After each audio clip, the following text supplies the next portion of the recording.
A graça e a paz do Senhor Jesus, amém? Vamos ficar de pé? Vamos começar o nosso estudo da Palavra de Deus. Eu não sei quanto a você, mas eu amo a Palavra de Deus. Para mim estar aqui com os irmãos é um prazer, um privilégio, uma honra. Porque a Palavra de Deus é verdade. É a palavra que tem poder para transformar a sua e a minha vida.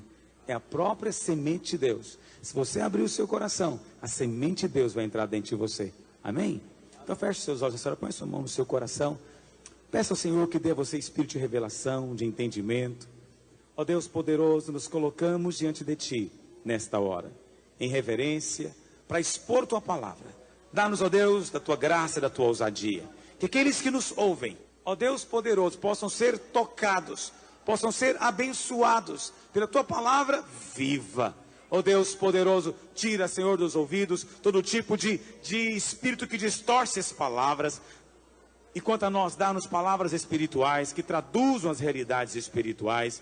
Manifesta-te a nós, dá-te a conhecer a nós. É a nossa oração, no nome do Senhor Jesus. Amém. Diga, nesta hora, eu declaro que o Espírito de Deus está sobre mim. E a sua unção quebra todo o jugo e toda a cadeia. Eu sou livre para receber de Deus e para ser alimentado em nome de Jesus. Quando dizem amém? Podem assentar. Gênesis capítulo 3. Nossa última reunião, nós falamos até o capítulo 2. Se vocês não estavam nos acompanhando, está começando hoje, nós estamos estudando a palavra de Deus. Estamos no livro de Gênesis. O livro de Gênesis, ele tem sementes de todas as verdades da palavra de Deus. Tudo está aqui em forma de semente. E no capítulo 3, nós temos algo seríssimo. É um capítulo muito sério da palavra de Deus. Então eu falei para você que no capítulo 1 de Gênesis, nós vemos o propósito eterno de Deus. Qual que é o propósito eterno de Deus? Ter o homem, a sua imagem e semelhança. E que esse homem possa ser cheio dele mesmo. Deus criou o homem à sua imagem e semelhança. Assim como a luva é a imagem e semelhança da mão. Mas sem a mão, a luva não é coisa alguma. Assim somos nós também. Você é apenas uma luva, parecidíssimo com Deus. Mas o Senhor quer ser o seu conteúdo e a sua realidade. E uma vez que Deus entra dentro do homem, Deus pode então usar o homem como seu representante na terra. Amém, meus irmãos? Vimos então, no capítulo 2, como Deus pode alcançar o seu propósito. Deus coloca o homem no jardim do Éden, e diante dele coloca duas árvores. Quais eram as duas árvores? A árvore da vida e a árvore do conhecimento do bem e do mal. Essas duas árvores eram simbólicas.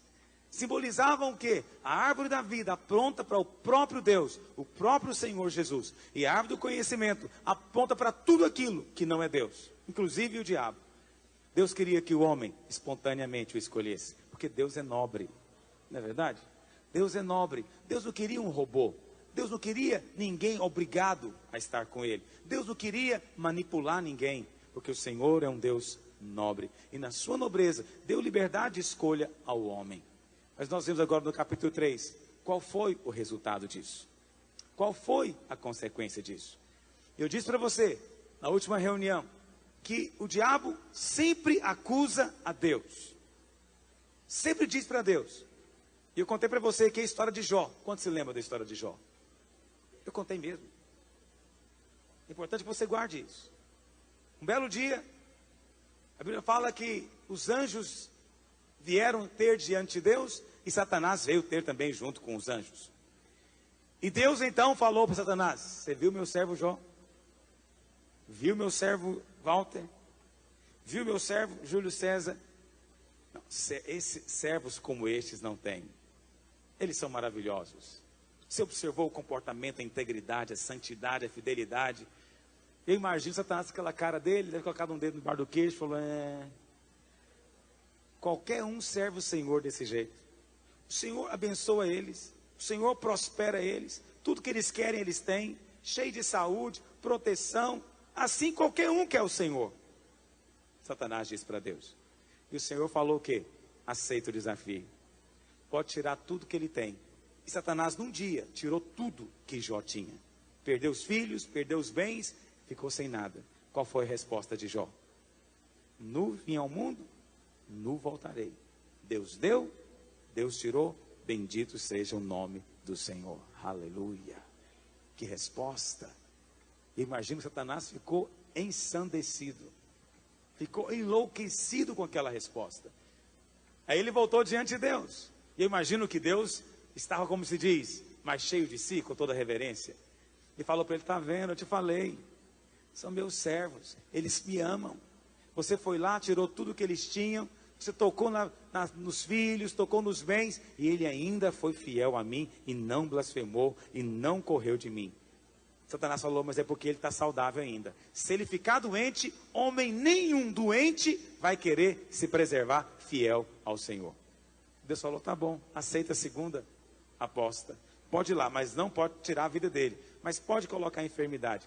E Satanás inventou uma doença terrível. A Bíblia fala que Jó, veio nele tumores, pústulas, cheias de pus. E o mau cheiro era tão grande que ninguém chegava perto dele. A Bíblia fala que ele sentava no sol com cacos de cerâmica e ele ia raspando o pus das feridas. Que cena, que coisa terrível. Mas ainda assim, Jó foi fiel diante de Deus. Na questão de Jó, Deus saiu honrado. Mas e com relação muitas vezes a nós?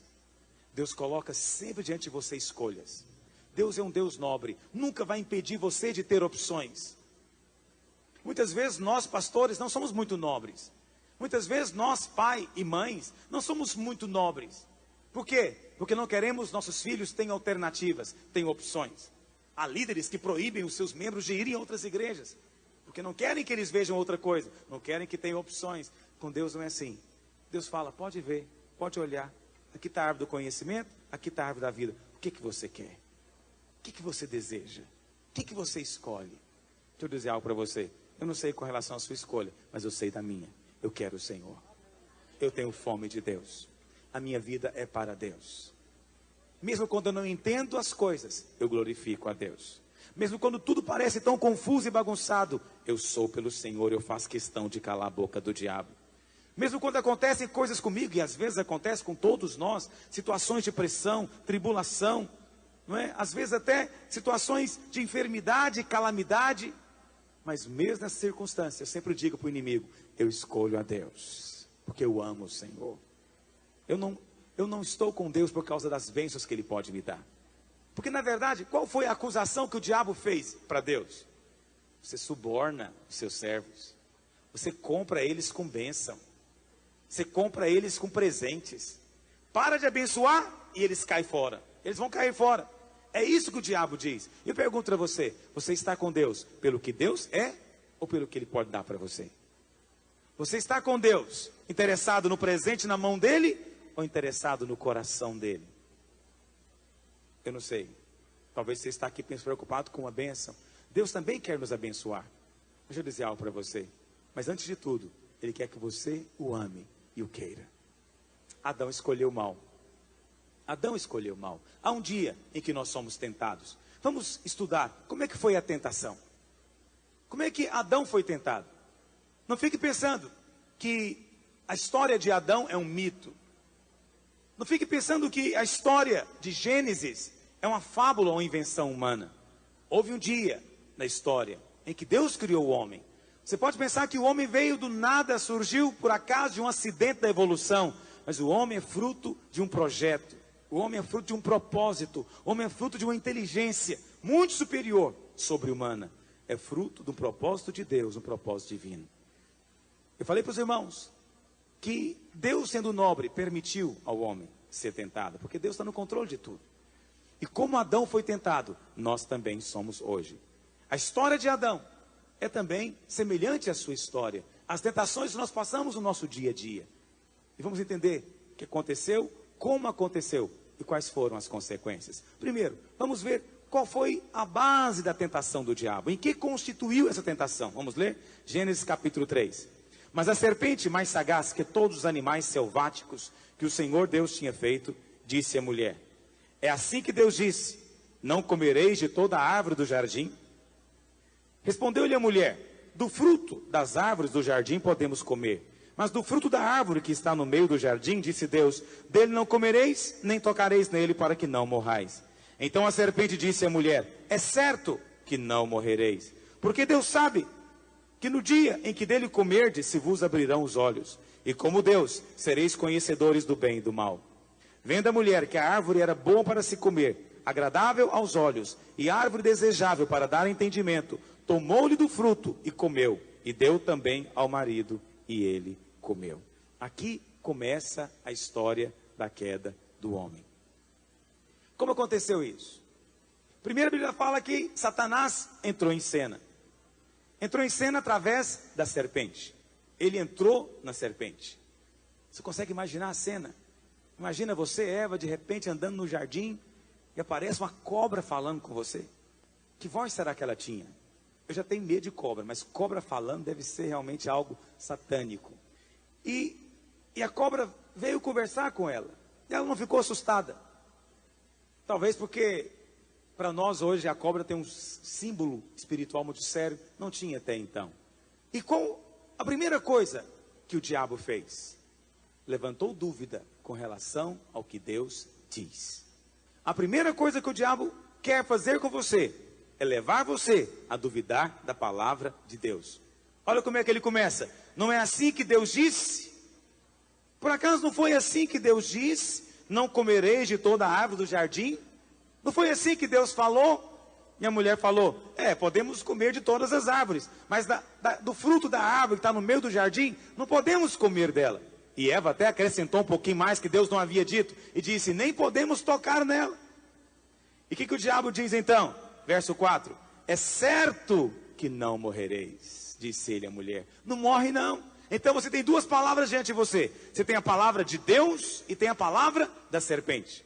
Deus diz, se você comer, você morre. A serpente diz, morre nada. Morre nada. Então, na verdade, você tem diante de você duas palavras. A palavra de Deus e a palavra do diabo. Os dois não podem ser verdadeiros. Ou Deus é verdadeiro, ou o diabo será. Mas sabemos que o nosso Deus é a verdade. E o diabo é o pai da mentira. Mas Eva deu crédito à mentira de Satanás. E sabe o que é mais interessante? Qual que é o argumento que o diabo usa? É porque Deus sabe que no dia em que você comer, você vai ser semelhante a Ele. Mas não parece estranho para você? A Bíblia fala lá em Gênesis 1, capítulo 1, verso 28, 26 e 28, que Deus criou o homem de que maneira, meus irmãos? A sua imagem e... Adão e Eva já eram semelhança de Deus? Era ou não era? Na verdade, quem que queria ser igual ao Altíssimo? É o diabo. Se você ler lá em Isaías capítulo 14, você vai ler o seguinte, que o diabo um dia disse consigo mesmo, subirei acima das mais altas nuvens e serei semelhante ao Altíssimo. A ambição do diabo era ser semelhante ao Altíssimo. Mas eis que de repente Deus vem e cria o homem à sua imagem e semelhança. Alguém pode dizer, pastor, o primeiro pecado foi o pecado de Adão. Deixa eu dizer para você, não foi. O pecado nasceu no coração de Lúcifer. Alguns dizem que o pecado de Lúcifer foi soberba. Ele quis ser como Deus. Isso é correto. Mas eu tenho uma outra visão a respeito do pecado de Lúcifer. Eu acho que o pecado de Lúcifer, antes de ser soberba, foi inveja. Ele quis ser como Deus. Ele quis ser como Deus. Ele olhou para Deus e falou, mas ele é tão lindo. Ele é tão maravilhoso. Por que só ele que é? Eu também quero ser. E teve inveja de Deus. Deixa eu dizer para você, se tem um pecado que é sério, é o tal do pecado da inveja. A inveja é um grande teste na vida das pessoas. E é incrível como os demônios agem através da inveja. É impressionante isso. Se você tem pessoas que estão com inveja de você, vai orar. Vai orar. Porque a inveja, ela é como uma ponte, um canal. Os demônios passeiam por ela. É um ambiente no qual o diabo age. Se há inveja no seu coração, cuidado. Pessoas podem ficar até possessas por causa da inveja. Porque a Bíblia fala que onde há inveja, vai ter de tudo. vai ter ciúme, vai ter briga, vai ter ódio, vai ter morte, vai ter de tudo, mentira. A inveja está na raiz. Foi o diabo o primeiro invejoso. E eu fico pensando, você morre de inveja de alguém. No caso, o diabo, que tinha inveja de Deus, queria ser como Deus. E um belo dia, ele vem andando pela terra, passeando por ela, porque ele tinha sido lançado na terra. Os irmãos se lembram, não é? E Deus vem agora e planta um jardim, e coloca o homem ali. Homem, que é a sua imagem e semelhança. Você consegue imaginar a surpresa do diabo no dia que ele viu Adão?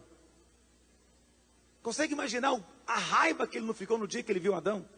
Falando, não é possível. Tudo que eu quis, olha ali. Olha ali. E aí, o que acontece, meu irmão? Eu tenho inveja. Vou te dar um exemplo. Está aqui o Júlio. Eu tenho inveja do Júlio, porque o Júlio, ele é muito rico. Eu tenho inveja, eu queria ter a riqueza dele. É só uma ilustração, mas pode ser verdade, aleluia. Você recebe, né, Júlio? Eu tenho muita inveja dele. Mas aí o Júlio, presta atenção, ele resolve pegar o dinheiro dele. Eu morro de vontade de ter o dinheiro dele, estou morrendo de inveja. Mas ele pega o dinheiro dele e dá para o Walter. Ele vai e dá para o Walter. Ó, Walter, dá um presente, vou te dar metade do meu dinheiro. O que acontece? Com relação ao Júlio, eu fico com inveja. Mas com relação ao Walter, eu fico com o quê? Despeito. Ódio. Ódio. As perguntas sempre fazem essa. Pastor, por que o diabo odiou o homem? O homem nunca fez nada para o diabo. Por que o diabo odiou o homem? Porque o diabo ficou com despeito. Tudo que ele sempre quis, Deus concedeu a nós. Ele quis ser como Deus. Mas você hoje carrega a imagem de Deus dentro de si. E se você aceitou a Jesus, essa imagem está sendo restaurada em você. E sabe o que mais? Você carrega uma nuvem de glória sobre a sua vida. Você não vê, mas o diabo vê. E quando vê essa nuvem de glória, meus irmãos, ele fica mais ensandecido. Por isso, quanto mais você serve a Deus, quanto mais você está perto de Deus, mais ele vai ter raiva, mais ele vai ter ódio, porque é o despeito. O despeito faz isso. Você entende o que eu estou dizendo? Maneira simples de você entender. E o diabo, então, que é o pai da mentira, chegou para fazer o que com Eva? Ora, ele quer destruir a imagem de Deus. Ele fala para Eva, Deus não quer que você seja como ele. Mas na verdade está mentindo. Deus queria e Deus já fez a sua imagem e semelhança. Deus já criou os dois assim. É mentira do diabo. Mas Eva deu crédito àquela mentira. Deixa eu dizer algo para os irmãos. Existem muitos tipos de pecado. Poderíamos classificar o pecado de várias maneiras. Uma classificação simples para você entender é o seguinte. O pecado agride a Deus de três formas. São três categorias. Cada um agride o Senhor de uma maneira. O primeiro tipo de pecado é chamado de desobediência. A desobediência agride a Deus na sua santidade. Porque Deus é santo. E toda desobediência é imundície, sujeira, impureza. Sendo Deus santo, a desobediência o agride. Porque ela é sujeira. O segundo tipo de pecado é o pecado da rebeldia. Que também nasceu no coração de Lúcifer. O que é a rebeldia? É aquele pecado em que o homem se julga igual a Deus. Agride a Deus no seu trono de autoridade. Quando o homem, de alguma maneira, diz, eu sou eu e ninguém pode mandar em mim. Quem é você para falar algo comigo? Eu sou o tal. Isso é o pecado da soberba, da arrogância, da rebeldia colocado dentro do homem. Que rejeita o governo de Deus. Isso atinge o Senhor no seu trono. Sabe, a desobediência é grave, a rebeldia é grave. Mas tem um pecado que eu considero mais grave. E é por causa desse pecado que as pessoas ou vão para o céu ou vão para o inferno. Sabe qual é? Incredulidade. O incrédulo agride a Deus de que maneira? O incrédulo agride o caráter de Deus. O incrédulo chama Deus de mentiroso. O incrédulo é aquele que diz, Deus falou, mas não é verdade. Deus falou, mas é mentira. Não leva a sério aquilo que Deus diz. Por isso, hoje, a única coisa que se exige do homem é que ele creia no que Deus diz. O primeiro pecado de Adão, Adão caiu por causa de quê? Porque não acreditou no que Deus disse. Hoje o homem é salvo como, meus irmãos? Pela fé. Diga, pela graça, sois salvo. Mediante a? Como é que o homem é salvo então? É pela? É por obras? Por merecimento? Por fazer penitência? É pelo quê? Por crer no que Deus diz. Crê no que Deus diz. Se o homem não crê no que a palavra de Deus diz, esse homem está debaixo de condenação. É a única coisa que se exige hoje, que você creia. Pastor, mas eu não tenho que ser bonzinho, eu não tenho que largar o pecado, eu não tenho que fazer isso, aquilo, outro. Provavelmente vai fazer tudo isso depois de crer. Primeiro você crê, depois faz outras coisas. Porque o primeiro pecado foi uma questão de incredulidade. Você pode dizer, pastor, eu não sou incrédulo. Será que não? Será que não? Às vezes nós camuflamos nossa incredulidade com atitudes, com posturas. Quer ver um sintoma? A Bíblia fala, por exemplo, eis que estou contigo todos os dias, até a consumação do século. Nunca te deixarei, jamais te abandonarei. Os irmãos creem nessa palavra? Por que então tem medo do escuro? Por que então tem medo de pegar o carro e sair? Por que disso? Porque você crê, mas você fica achando, mas eu até creio que ele faz, mas eu acho que eu não mereço o que ele vai fazer comigo. Mas ele não falou que é merecimento seu. Ele apenas disse, eu estou dizendo que vou fazer. E pronto. É só isso suficiente. Deus falou. Esse é suficiente. Outra palavra do Senhor diz, né? Que o Senhor cuida de nós. Não ande ansioso por coisa alguma, porque Ele tem cuidado de nós. Você crê que Deus cuida de você? Por que então da ansiedade? Por que fica ansioso com o dia de amanhã? Porque no fundo, você acha que na hora H, Deus pode falhar com você. Você pensa que naquela hora X, a coisa não vai funcionar. A desculpa que você tem na sua cabeça é essa. Não, é porque eu não mereço. Eu sou pecador demais. Mas preste atenção. Ser salvo não é uma questão de ser santo. Aliás, salvação é para pecador mesmo. Quem se julga santo não precisa de ser salvo. É ou não é, meus irmãos? Então, se você se acha pecador, acha que não merece, deixa eu contar para você. É você mesmo que Deus está querendo abençoar.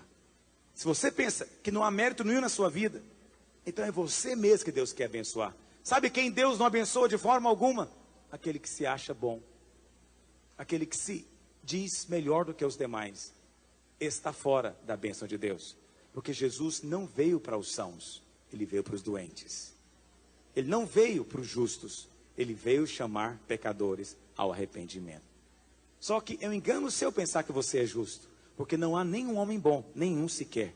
Todos nós estamos destituídos da presença de Deus. Todo homem carece da glória de Deus. E precisa de crer no Senhor para ser salvo. Reconhecer que é pecador e aceitar a sua mão estendida. Se fizer isso, vai ser salvo. Os irmãos entendem o que eu estou dizendo? Jesus contou uma vez uma história que os irmãos conhecem. É a história do fariseu e do publicano. Quem era o fariseu?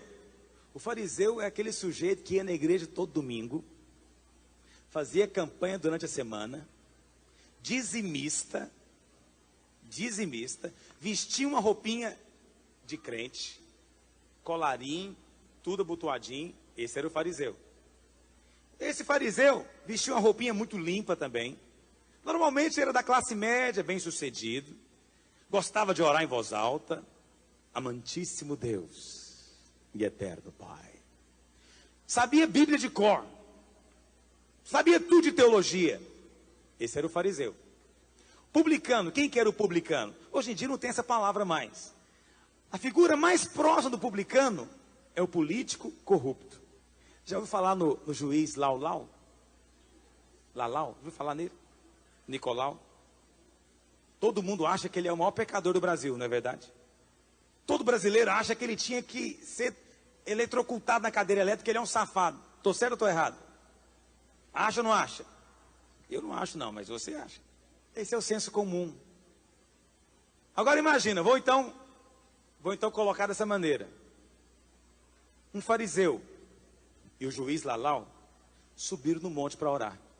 O fariseu, quando viu o juiz lá perto dele, falou: mas Senhor, eu te dou graças, porque eu não sou igual esse verme do meu lado aqui. Sujeitinho vagabundo, ladrão. Te dou graças porque eu sou dizimista, eu vou à igreja. Te dou graças porque o Senhor tem me preservado dessa geração pervertida e corrupta. Esse é o fariseu. O juiz Lalau, por sua vez, nem tinha coragem de olhar para o lado. Abatido, como ele está, se você vê televisão. Abatido, envergonhado, humilhado. Ele apenas bate a mão no peito e diz: Deus, nem ouso erguer meus olhos para o Senhor. Tem misericórdia de mim, que sou o pior dos pecadores. Aí Jesus voltou e perguntou: qual dos dois você acha que foi ouvido por Deus? Que a oração chegou no céu? Do fariseu ou do juiz Lalau? Se você acha que foi do juiz, você acertou. Mas não é possível. Aí não tem jeito, então eu estou enrolado. Enquanto você achar que tem, você não tem nada. No dia que você reconhecer e falar: Deus, eu sou pecador, não sou melhor do que ninguém que está aí jogado na sarjeta, não sou melhor do que nenhum marginal, nem uma prostituta, não sou melhor do que ninguém. A minha carne é igualzinha à carne deles. Necessito do Senhor. No dia que você fizer isso, o céu vai se abrir sobre a sua cabeça. Às vezes você está orando e o céu parece que está fechado, porque talvez é um fariseu que está orando. Humilhe-se diante de Deus hoje e você vai ter o perdão de Deus. Quantos querem ser como o juiz Nicolau aqui hoje? Em que aspecto? Em que aspecto você quer ser? Só no arrependimento. Quantos dizem amém? Bom, nem sei se ele se arrependeu, mas se ele o fizer, Deus vai ouvir. Sabe por quê? Porque não tem pecado grande demais que Deus não possa perdoar. Até um roubo de 100 milhões de dólares pode ser perdoado por Deus. Porque o amor de Deus é maior do que isso. O nosso não chega nem perto dos 100 mil dólares, né? Que 100 mil? 100 dólares já é capaz de dar um tiro em alguém. É ou não é? Mas o amor de Deus é maior. Quantos louvam a Deus pelo amor de Deus? Põe sua mão no seu coração. Fala: Deus, livra-me de ser um fariseu. Tem misericórdia de mim. Eu reconheço que sou pecador. E muitas vezes tenho duvidado da tua palavra. Diga: Senhor Jesus, dá-me um coração aceitável diante do Senhor, quebrantado e humilde, no nome do Senhor. Amém.